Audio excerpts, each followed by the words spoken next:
बाल सुप्रभात बच्चों। बाल दिवस है आज साथियों, झूमे नाचे गाएं, जगह जगह पर धूम मची है, मिलकर मौज उड़ाएं। हाँ बच्चों, आज आप बाल दिवस इस पाठ को पढ़ने जा रहे हैं, इसलिए मैंने ये दो पंक्तियाँ आपको बताई सुनाई। लेकिन सबसे बड़ी बात ये है कि आपके मन में ये प्रश्न उठ रहा होगा, मैम आज तो बाल दिवस है नहीं, तो फिर ऐसा मैम क्यों सुना रही हैं? बिल्कुल नहीं है आज बाल दिवस, लेकिन फिर भी आप ये सोचिए कि बाल दिवस आप कब मनाते हैं। आप बाल दिवस नवंबर के महीने में 14 नवंबर को चाचा नेहरू के जन्म दिवस के रूप में और बाल दिवस के रूप में उसे 14 नवंबर को आप मनाते हैं। उस दिन आप कितने तरह के कार्यक्रमों में भाग लेते हैं, कितने आप खुश रहते हैं। यहाँ पर आज मैं जो पाठ पढ़ाने जा रही हूँ बाल दिवस, इसमें भी आप देखेंगे कि यहाँ पर जो बाल दिवस में शामिल लोग हैं कितने खुश हैं।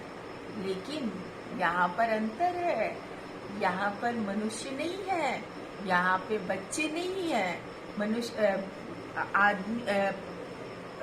मनुष्य जाति के बच्चे नहीं हैं, बल्कि यहाँ पर बच्चे कौन से हैं? जानवरों के। ठीक है, तो जंगल में बाल दिवस मनाया जा रहा है, कुछ ऐसा वर्णन यहाँ पर आप पाठ में पढ़ेंगे। प्यारे बच्चों, चलिए अब हम लोग पाठ की तरफ चलते हैं। बाल दिवस पाठ 7। बाल दिवस माने बच्चों का एक दिन। दिवस माने दिन। दिवस जिराफ एक जानवर का नाम। अड़ंगी माने रुकावट या पैर से अड़ंगी लगाना, आप समझते हैं। जूते, नमस्कार, नमस्ते। प्यारे बच्चों, इनका उच्चारण फिर से आप करिए। दिवस, जिराफ नुक्ता वाला शब्द है, इसलिए इसका उच्चारण मैम ने कुछ अलग तरीके से किया है, ध्यान से सुनिए। जिराफ, अड़ंगी, अड़ंगी।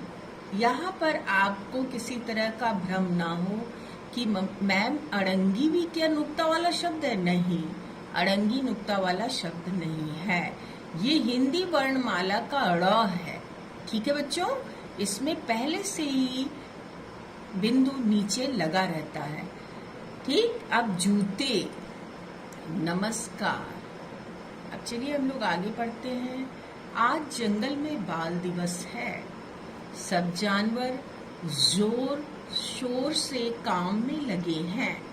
छोटे जानवरों की जिंदगी में पहली बार बाल दिवस मनाया जा रहा है। ध्यान से देखिएगा कि नुक्ता वाले ज और फ जो आ रहे हैं उनका उच्चारण मैम कैसे कर रही हैं, और आप भी उसी तरह से उच्चारण करके घर में अपनी किताब खोलकर मेरे साथ साथ करते जाइए। सारे मैदान को सजाया गया है। जमीन से झाड़ियां साफ की गई हैं। शेर, चीता, हाथी, जिराफ, खरगोश, नीलगाय, बंदर सब सज धज कर पधारे हैं। हाथी दादा आज कुछ ज्यादा ही मस्त हैं। हाथी को मस्ती में झूमते देखकर नन्हे खरगोश से चुप नहीं रहा गया। वह बोला, हाथी दादा जरा संभल के चलो। यहाँ पर संभल में बच्चों अनुनासिक चिन्ह लगेगा, चंद्र बिंदु लगेगी। ठीक है, संभल के चलो, नहीं तो चींटी अड़ंगी लगा देगी। प्यारे बच्चों, आपका एक खास दिन होता है जो बाल दिवस के रूप में आप मनाते हैं। साल के 365 दिनों में 364 दिन तो सबका होता है, किंतु एक दिन केवल बच्चों के नाम होता है। तो यहाँ भी जंगल में आप उस दिन कितने उत्साहित रहते हैं, अच्छे अच्छे कपड़े पहनते हैं, हो सकता है फैंसी ड्रेस में भी भाग लेते हो, बहुत आप खुश रहते हैं ना। तो यहाँ भी कुछ ऐसा ही आप दोनों जगह के दृश्य को सोचिए, एक अपने विद्यालय में या आप जहाँ भी बाल दिवस मनाते हैं उस जगह पे आप कैसे उत्साहित रहते हैं, आप कैसे अच्छे से ड्रेसअप होते हैं, अच्छे पोशाक पहनते हैं। ठीक उसको आप जंगल में भी देखिए, जोड़ते हुए ये पाठ में वर्णन किया गया है। यहाँ पर भी सारे जानवर सज धज कर आए हैं और साथ में जैसे आप बहुत उत्साहित रहते हैं बाल दिवस में, वैसे सारे जानवर उत्साहित हैं, सब खुश हैं। और हाथी की तो पूछो ही मत, हाथी राजा तो बहुत ज्यादा खुश है। और ये देखकर एक नन्हा खरगोश बिल्कुल चुप नहीं रहा, उसने धीरे से हाथी दादा की चुटकी लेते हुए क्या कहा, थोड़ा बच के, कहीं कोई चींटी आपको अड़ंगी ना लगा दे। हाँ, हाथी का एक तरह से छोटा सा उपहास उड़ाया खरगोश ने। प्यारे बच्चों, एक बात और समझनी है कि यहाँ पर ये जो पंक्ति है, ये पंक्ति आप ध्यान दीजिए, छोटे जानवरों की जिंदगी में पहली बार बाल दिवस मनाया जा रहा था। जो कम उम्र वाले जानवर थे उनके लिए यह बाल दिवस पहला बाल दिवस था, इसलिए इस पंक्ति को ध्यान से देखिएगा, ठीक है। बाकी जो जानवर बड़े हैं उन्होंने तो कई बार बाल दिवस मनाया होगा, ठीक।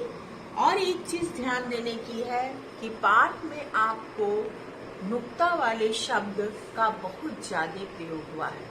अभी मैं पाठ को समझा लूं, उसके बाद आपको 2 मिनट में फिर समझाऊंगी, ठीक है। चलिए पाठ को हम लोग आगे कंटिन्यू करें। बंदर भी मीठे जामुनों का मजा ले रहा है, वह बीच बीच में जामुन कछुए की ओर भी। अभी हम अगले पेज पर चलेंगे, आप एक बार दृश्य वर्णन देख लीजिए।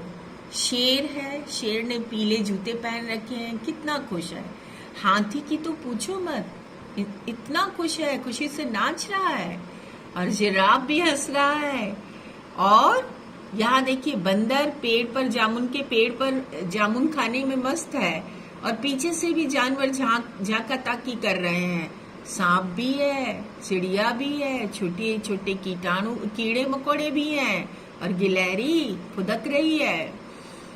और यहाँ खरगोश हाथी के आनंद में खलल डालते हुए उनका मजाक उड़ा रहा है। तो ये पूरा चित्र वर्णन आपको देखने में कैसा लग रहा है? एक जंगल में खुशी मनाई जा रही है। हर के हाव भाव और चेहरे से क्या प्रसन्नता टपक रही है, प्रसन्नता नजर आ रही है। तो चलिए बच्चों, हम लोग इस पंक्ति को आगे पढ़ते हैं और फिर मैं इस अनुच्छेद का भावार्थ आपको समझाऊंगी।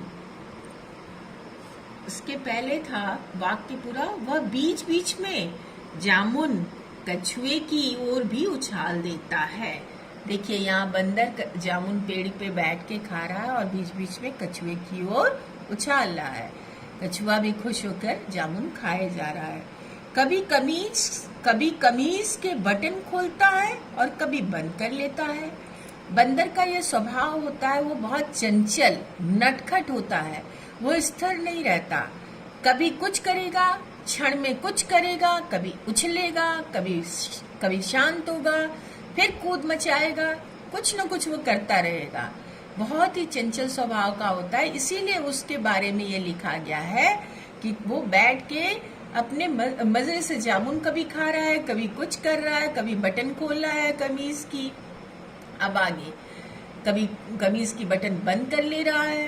गीदड़ और लोमड़ी मैदान में चूने से निशान बना रहे हैं।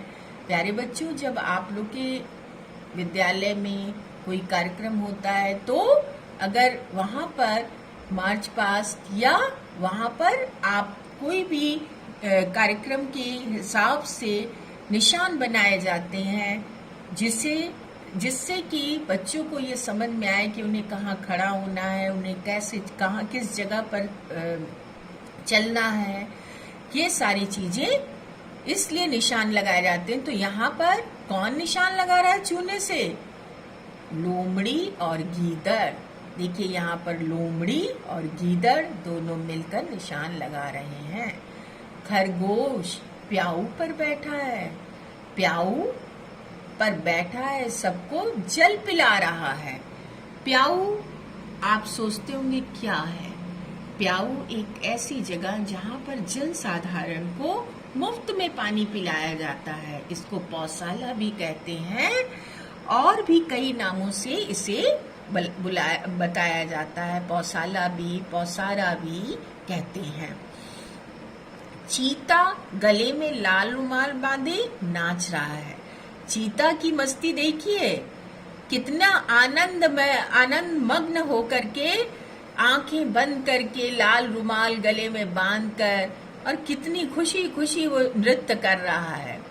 भालू जलेबी बना रहा है और सारे कार्यक्रम अधूरे रह जाएं यदि स्वाद न हो, कार्यक्रम में जायका न हो तो कार्यक्रम अधूरा रह जाता है। इसलिए पानी का तो इंतजाम हो गया, खाने का भी तो कुछ इंतजाम होना चाहिए। इसलिए भालू राजा क्या कर रहे हैं? गर्मा गर्म जलेबी बना रहे हैं। जलेबी, वाह बच्चों, आपके भी मुंह में पानी आ गया होगा, मेरे तो बिल्कुल आ रहा है। तो भालू राजा और वो भी जलेबी खुशी खुशी बना रहे हैं सबके लिए, कि इनके भी चेहरे पे खुशी है। यद्यपि ये काम में लगे हुए हैं लेकिन फिर भी मुस्कुराते हुए दिख रहे हैं। राजा शेर सिंह पीले जूते पहने हुए हैं। पीला जूता पहने हैं ना राजा शेर सिंह, देखिए। और शेर क्या है? जंगल का राजा ना, कितने आराम से बैठा है और पूरे सूट बूट में। जरा देखिए तो कैसे ड्रेसअप हुआ है, कैसे पोशाक पहना है। ठीक है बच्चों, तो अब हम लोग चलते हैं आगे अगली पंक्ति में। चीता गले में लाल रुमाल बांधे नाच रहा है और भालू जलेबी बना रहा है। राजा शेर सिंह पीले जूते पहने हुए हैं। चित्र ही आपको बहुत कुछ बता दे रहा है कि कैसा आपके सामने दृश्य वर्णन कर रहा है। आप एक कल्पना में खो जा रहे हैं कि कैसी वो जंगल की बाल सभा होगी। हम लोगों ने तो अपने विद्यालय की, हम लोगों ने मनुष्यों की बाल सभा तो देखी है, लेकिन जंगल की बाल सभा कैसी होगी, उस कल्पना को ये चित्र साकार कर रहे हैं। कैसे सब खुश हैं, सब चीजों की व्यवस्था है, पानी की, खाने की, नाचने की, गाने की, हर चीज की व्यवस्था है। और अब आगे क्या होता है, चलिए देखते हैं। शेर को देखकर सब जानवर सिर झुकाकर नमस्कार करते हैं। बच्चों, जब आपके यहाँ भी कोई भी उत्सव कार्यक्रम विद्यालय में होता है तो आप देखते होंगे जैसे ही मुख्य अतिथि या आपके प्रधानाचार्य आते हैं तो आप सब उन्हें नमस्ते करते हैं या नमस्कार करते हैं, हाथों को जोड़कर, सर को थोड़ा सा नत करके या झुकाकर। आप भी करते हैं ना?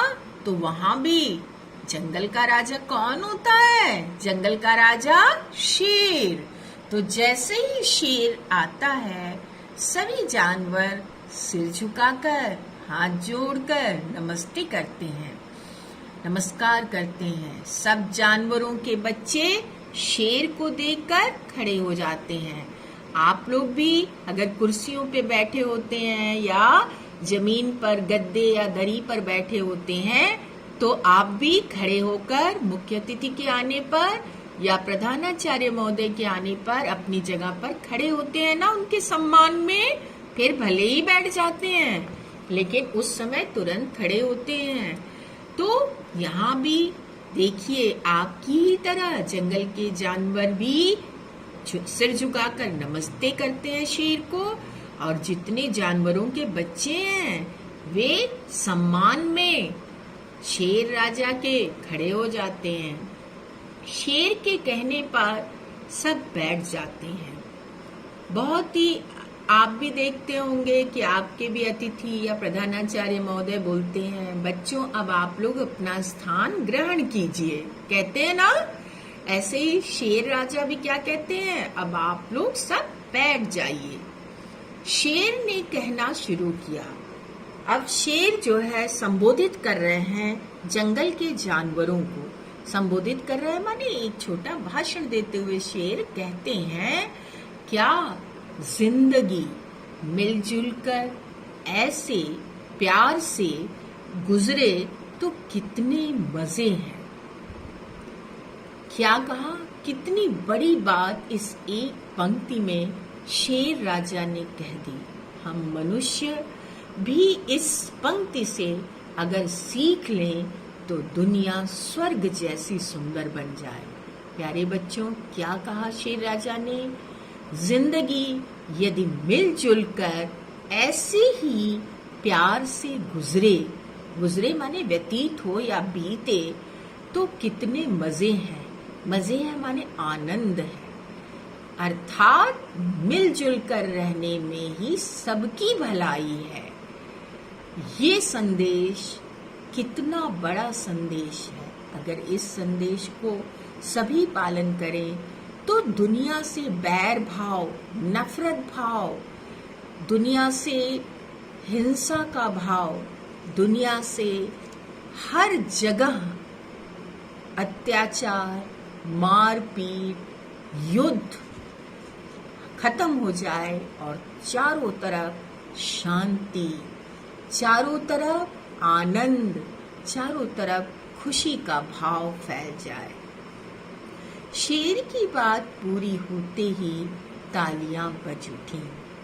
तालियां आप भी बजाते हैं, लेकिन मुख्य अतिथि या प्रधानाचार्य महोदय के संबोधन पर, और यहाँ पर शेर की बात सुनकर जंगल के सभी जानवर तालियां बजा उठते हैं।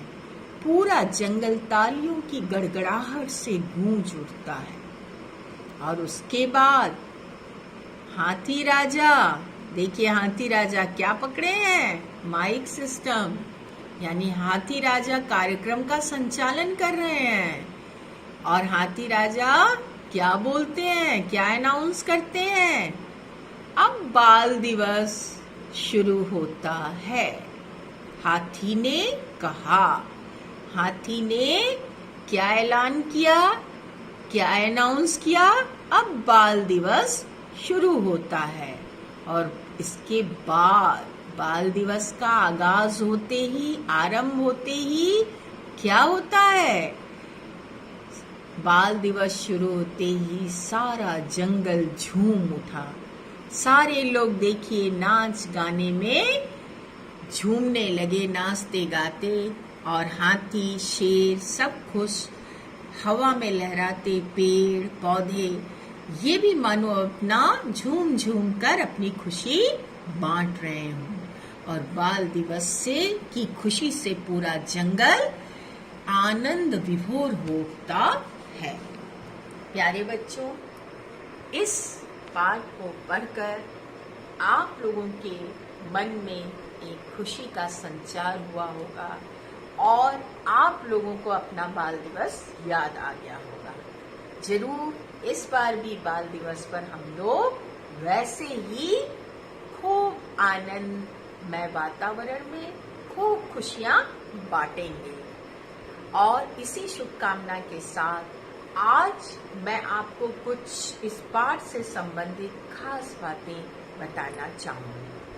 पहली बात तो ये कि बच्चे चाहे वो मनुष्य के हों या जानवरों के हों, सबको खुश रहने का, सबको मनोरंजन का, सबको आनंदित रहने का हमेशा से अधिकार है। और उस खुशी में बड़े भी शामिल होते हैं, ये सर्वविदित सत्य है, ये सच्चाई है, चाहे वो कोई भी। आप से आपके अभिभावक, शिक्षक, आपके बड़े जितना प्यार करते हैं, जंगली जानवर या सामान्य पशु भी अपने बच्चों से उतना ही प्यार करते हैं। कभी आपने किसी गाय को अपने बछड़े के पीछे पीछे भागते हुए देखा होगा। गाय भी अपने बछड़े से वैसे ही प्यार करती है जैसे हमारी आपकी माँ आपको प्यार करती है। इसी तरह से यहाँ पर आप जंगल के इस बाल दिवस को अपने बाल दिवस से जोड़ते हुए खुश हुए होंगे इस पाठ को पढ़ करके। हम लोग पाठ में जो एक सबसे बड़ा संदेश पाए वो ये कि सबको मिलजुल करके रहना चाहिए, चाहे वो परिवार हो, यहाँ पर भी हम सब मिलजुल कर रहे हैं, चाहे वह मोहल्ला हो, यहाँ भी मोहल्ले के लोग मिलजुल कर रहे हैं, चाहे वो शहर हो, चाहे वो विद्यालय हो, चाहे वो राज्य हो, चाहे वो देश हो या चाहे वो दुनिया हो, कहीं भी आपसी विवाद ना उठे। युद्ध नहीं, शांति की दरकार है। युद्ध नहीं, शांति से ही सारे मसले हल हों और सब मिलजुल कर रहें। इस पाठ में ये भी संदेश दिया गया है। सब अब भाषा की दृष्टि से यदि देखिए तो जो बात मैं आपको बताना चाह रही थी वो ये कि यहाँ पर नुक्ता वाले शब्दों का बहुतायत में प्रयोग हुआ है, बहुत अधिक प्रयोग हुआ है। इसलिए मैं आपका ध्यान नुक्ता की ओर खींचना चाहूंगी। नुक्ता वाले शब्द, नुक्ता वाले वर्ण या नुक्ता वर्णों का प्रयोग करने वाले शब्द वे शब्द होते हैं जो कि हमारी हिंदी भाषा में अरबी फारसी भाषा से अपना लिए गए। बच्चों, आपको ये जानकारी होगी, अगर नहीं तो जान लीजिए कि हमारी भारत की सभ्यता संस्कृति ऐसी सभ्यता संस्कृति है जो कि बहुत ही उदार है। समय समय पर अनेक विदेशी जातियां हमारे भारत में आईं और हमने उन्हें स्वीकार किया और वो हम में रच बस गई यहीं पर अपने भारत में। और जब विदेशी जातियां रची बसी तो उनकी भाषाओं का आदान प्रदान भी हुआ और हमारी हिंदी भाषा भी हमारी सभ्यता संस्कृति का ही एक भाग है। तो स्वाभाविक है कि हिंदी भाषा में भी अनेक विदेशी जातियों, अनेक बाहरी भाषाओं के कुछ शब्दों का समावेश हुआ। जैसे हम चिकित्सक न कह करके डॉक्टर कहते हैं, हम रेलगाड़ी न कह करके हम ट्रेन कहते हैं। हमारे लिए अब वो आम बोलचाल की भाषा में आम हो गए हैं वो शब्द अंग्रेजी के, और हिंदी में उसे अपनाए भी गए हैं। इसी तरह अरबी फारसी के भी अनेक शब्दों को अपनाया गया और वो हिंदी भाषा में आगत शब्द के नाम से जाने जाते हैं। इन आगत शब्दों में ज और अरबी फारसी से अपनाए गए आगत शब्दों में ज और फ पर कहीं कहीं पर नुक्ता का प्रयोग होता है। नुक्ता का प्रयोग हमेशा ज और फ में नीचे लगाया जाता है। नीचे माने वर्णों के नीचे, ठीक है। तो वर्णों के नीचे लगाने पर आप जरा भी भ्रमित मत होइएगा, कंफ्यूज मत होइएगा कि मैम ड़ भी नुक्ता है, ड़ में भी नुक्ता लगा है, मैम ढ़ में भी नुक्ता लगा है। नहीं, ड़ और ढ़ हिंदी वर्णमाला के वर्ण है, व्यंजन। उनमें नुक्ता अपने मूल रूप नुक्ता नहीं लगा है, बल्कि उनमें बिंदु अपने मूल रूप में लगी हुई है। इसी बात को मैं थोड़ा सा आपको लिखकर समझाना चाहूंगी। प्यारे बच्चों, अब आपका ध्यान इधर, ड़ और ढ़ मेरे साथ साथ उच्चारण आप भी कर सकते हैं। और अंगा और अनुस्वार, हम लोगों की जो हिंदी वर्णमाला है वहां पर बिंदु का प्रयोग नीचे ड़ और ढ़ में होता है, और अंगा में बगल में होता है। ये अंगा है, क ख ग घ अंगा है ना, अंगा में बगल में। और अनुस्वार चिन्ह के रूप में शिरोरेखा, ये शिरोरेखा है इसके ऊपर। तो हिंदी वर्णमाला में आपने क्या जाना, ड़ में नीचे, ढ़ में नीचे, अंगा में बगल में और शिरोरेखा के ऊपर अनुस्वार के रूप में बनता है। जैसे सड़क, यहाँ पर आपने देखा हमने नीचे लगाया, ठीक है। फिर ढ़ में बूढ़ा, यहाँ भी हमने नीचे लगाया, ठीक है।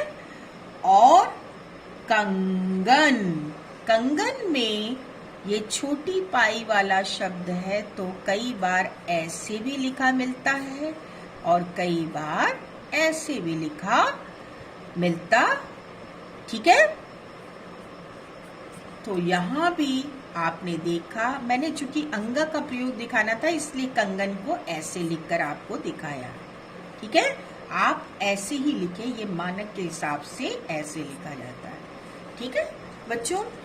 और फिर इसी तरह से बंदर, ये आपने अनुस्वार का प्रयोग देखा। तो हम लोग को क्या ध्यान रखना है कि हिंदी वर्णमाला में एक यहाँ और एक यहाँ और एक बगल में और एक शिरोरेखा के ऊपर बिंदु का प्रयोग होता है, ठीक है। अब देखिए, हमें एक चीज ध्यान देनी है कि नुक्ता, नुक्ता का प्रयोग कहाँ होता है, नीचे। कहाँ होता है, नीचे। तो आप इस नीचे से यहाँ और यहाँ या यहाँ और यहाँ बिल्कुल कंफ्यूज मत होइएगा, बिल्कुल भ्रमित मत होइएगा। क्यों? क्योंकि ये हिंदी वर्णमाला की में अपने आप लगा हुआ है, ठीक है। और ये अरबी फारसी के शब्दों में लगता है।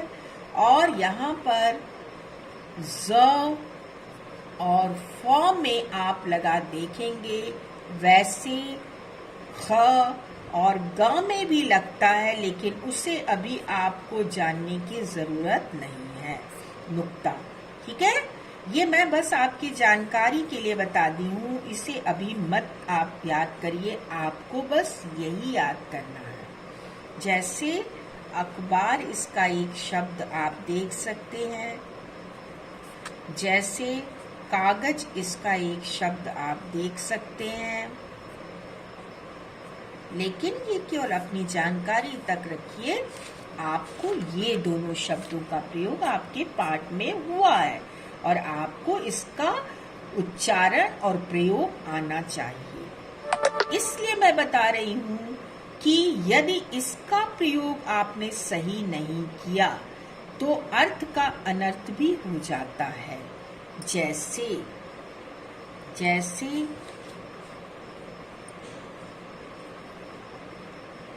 फन, फन माने सांप का फन, ठीक है।